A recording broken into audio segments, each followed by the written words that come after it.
Today's video, well, I'm not sure what I got. Now, generally speaking, lesions, well, they're pretty easy to identify.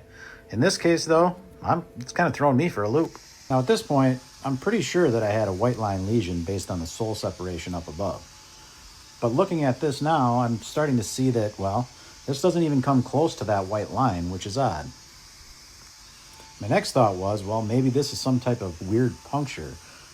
But that doesn't make sense either, because this lesion, or this hole, is so big and so irregular shaped that it didn't make any sense that it could possibly be a puncture either. So I'm going to have to just dig into this situation a little bit deeper, no pun intended.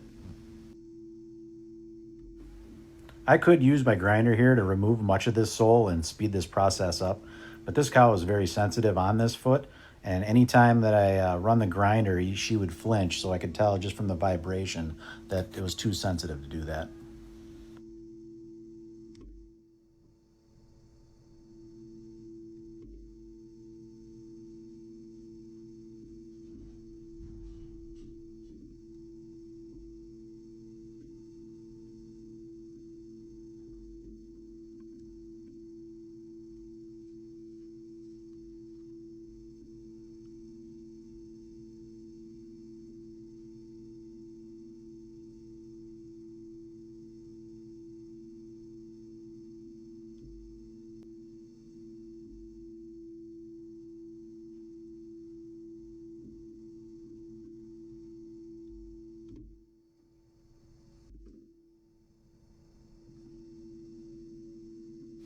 You can tell this claw is pretty sensitive, so I'm really trying to work slowly and deliberately as to not hit that corium layer inside there. I want to take it nice and slow, remove as little bit as I can at a time, and try to avoid any more discomfort to her that I can, and to avoid any more corium damage that I possibly can on this. If I can get through this whole trim without nicking any of that or causing any more trauma to that, that'll be a big thumbs up for me. The odd location of this lesion, as well as her sensitivity to it, is what led me down the road to potential pedal bone fracture. However, now that I've gotten in here, the real telltale signs of that aren't here. Normally we'll have much more hemorrhaging, much more proud flesh, and much more just general rawness to this lesion. And it's really not there.